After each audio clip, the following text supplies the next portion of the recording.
სამდივნო წარმომადგენლებმა ნახეთ რა ლამაზად დაიწყო შეტევა სამწუხაროდ ააცილა, მაგრამ მომგებიან პოზიციაში გადავიდა. ჯემალი ძალიან მოეფერა თავის მისთვის ლაშას და ყველას აღვიქვა ჩვენ რომ ლაშა თავის დებიუტანტობას წარმატებით დაასრულებდა და როგორც ხედავ ჯემალი არ შემწარა უპირატესობას კითხულობს, მაგრამ შესაძლოა შეიძლება საჯემა ფრეც მისცენ, არ ვიცი, ვერ გეტყვით ეხლა. მე ძალიან მიკერძოებულად ვლაპარაკობ, იმიტომ რომ ჯემალის გულშემატკივრობ, მაგრამ შეიძლება საჯემა ფრემისცენ აი ასეთ ბრძოლაში. ნახოთ რა იქნება. რადგან ზემოდან მებრძოლი უფრო ჩვენი მებრძოლია, ჩვენი ნაკრების წევრია და ჩვენ მას ყველანაირად გულშემატკივრობთ.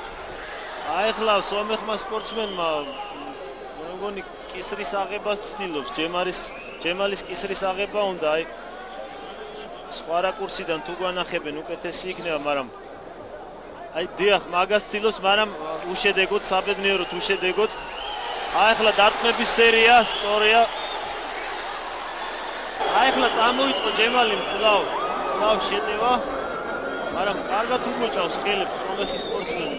შვენიერი ბიჭია, შვენიერი 19 წლის ასაკის ესეთი კარგი. თითქმის კი არა, მე ვიტყოდი პროფესიონალის დონეზე ატარებს ყველაფერს. მე მგონი ჯემალის უპირატესობა ცოტათი იკვეთება.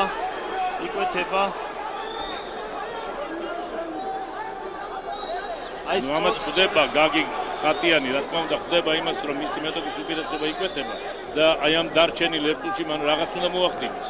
რაღაცა გარდატეხა უნდა შეიტანოს და ის დარტყმა მიაყენოს მეტოქის, რომელიც მას რაიმე ქულას მოუწევს. წინანდელ შემთხვევაში ალბათ შეუერაღებელი თვალითაც და რიგითი ტელემაყურებლის თვალითაც ჩანს, რომ ჩვენს მებრძოლს აქვს უპირატესობა. დიახ. არადა ხატიანი, როგორც ვიცით, არ შეეგუება ამას. არა, ნამდვილად ვერ შეეგუება. რინგის მეფეა ბოლოს და ბოლოს. მე ვფიქრობ, სომეხის სპორტსმენი ტკივნეული ილეთის ჩატარებას თუ შეეცდება, იმიტომ რომ დარტყმით ნოკაუტის მიყენება ახლა წარმოუდგენელია ამ პოზიციიდან.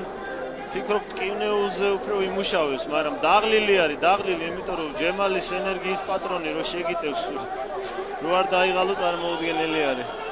როგორც ვატყობთ, შენცა გაქვს განცდილი, ალბათ სპარინგ შეხვედრებში ჯემალის ენერგიის და რა თქმა უნდა. ჩვენ რაც დალურჯებები და დარტყმები გააკეთა, მაგრამ სპეციფიური მიდგომაა, რა თქმა უნდა. ეთყობა ბატონო ჯამლეთ, ჩვენი კომენტარი ეთყობა მიკერძოებულად, ჩვენ ძალიან გულშემატკივრობთ ჯემალის და ალბათ ეს იყო და საჯებმა სხვანაირად გადაწყვიტეს, მე ვერ შევეკავანთები მათ ეს. შევახსენოთ ტელემაყურებლებს, რომ საჭთა შორის ერთი სომეხი არბიტრის გახლავთ. იგი და ეხლა ამ შემთხვევაში ჯემალ როსტომაშვილთან ეს კავშირი გაწყდა. აქცია ეხლა დარტყმების სერია, საჭირო აუცილებლად დარტყმების სერია. აუცილებლად ვფიქრობ ხელებით აუცილებლად. ეხლა შეუძლია მან იდაყვითად შეუტიოს კორპუსში, მაგრამ ხელით მუშტით ურჩევნია. ბატონო ჯავლეთ, მე ჩემაზის მოგახსენებდით და ესეც არის. თავარი არ არის ეხლა ჩვენ რო ვთქვათ გუნდური გამარჯვება მოვიპოვოთ, რა თქმა უნდა სასურველი იქნება, მოხარული ვიქნები, მეც პირადად რომ გავიმარჯვო მთელმა გუნდმაც, მაგრამ ეს იმას არ ნიშნავს, რომ ჩვენ სომხები ძალიან მაგრად დავამარცხეთ. არა, თავარი არის მებრძოლებმა, ყველა მებრძოლმა, აი წაგებულმაც და მოგებულმაც ჯერჯერობით ყველამ ძალიან კარგი გომზადება ანახა, სულისკვეთება, ტაქტიკა. აი ამით მეც და ჩვენ სულ ყველა მაყურებლებიც მაყოფილები ვარ და რა თქმა უნდა მოხარული ვიქნებით, რაც შეიძლება დიდი ანგარიში დიახ. თუნდაც მშრალი ანგარიში. თუნდაც, მაგრამ ეს არ არის ჩვენი მთავარი მიზანი. ნამდვილად არ არის. აი თუნდაც წინა მატჩი რუსეთთან ძალიან კაია რომ მოვიგეთ, ყველას გაგვიხარდა. ისე წაგების საფრთხის წინაშე ვიყავით. დიახ. რომ წაგვეგო მაყურებელი მაინც კმაყოფილი დარჩებოდა, მაგრამ საბედნიეროდ გავიმარჯვეთ. ვფიქრობ დღესაც არ უნდა შევირწმინოთ თავი. აი ჯემალის ახლა სერია, საჭირო სერია, მაგრამ უბოჭავს ხელებს. გაგი ხასიანი. უკანასკნელი წამები აი ამ დამატებითი რაუნდისა, უკანასკნელი წამები ჯერჯერობით ისეთი მომაკვდინებელი ჭალებში დარტყმები არ ჩანს, არც ქვემოდან, არც ზემოდან. ისევ იმ უპირატესობაზე ჩამოვხდით საუბარი, ტერიტორიულ უპირატესობას რო შევადარეთ. ბურთის ფლობის დრო და ასევე აი პოზიციის გლობის დრო რა თქმა უნდა კარში დარტყმები ჯემალ როსტომაშვილის ფარეზეა. მე მგონია იგი მცირე უპირატესობას ფლობს, არ ვიცი როგორ გადაწყვიტავენ საჯები. მაგრამ ძალიან ძინაოდეგობას და ძალიან ჭკვიანურად იცავს თავს სომეხის სპორტსმენი. მე აქტუანებული მაშინ შეხვდა გაგი ხატიანს. გაგი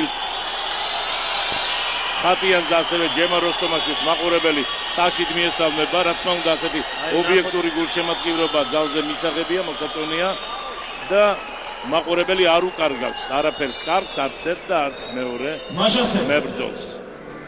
საქართველოს სომხეთი ბრძოლა წესების გარეშე ბრძოლა ნომერი 3 გამარჯვებული ჯემალ როსტომაშვილი საქართველო მაშასე ჯემალ როსტომაშვილი და გაგი ხატიანი. აი ასეთი დაძაბული ბრძოლების და ასეთი პირი დარტყმების შემდეგ თვითონ რაც გაგვანზე საიდუმლოება თქვენი მეგობრობისა უნდა ვთქვათ, რომ ისინი ყველაზე ახლო მეგობრები იქნებიან. მათ იმდენი ურთეს ერთმანეთს, რამდენიც არ მოხვედრია ორი ბრძოლის განმავლობაში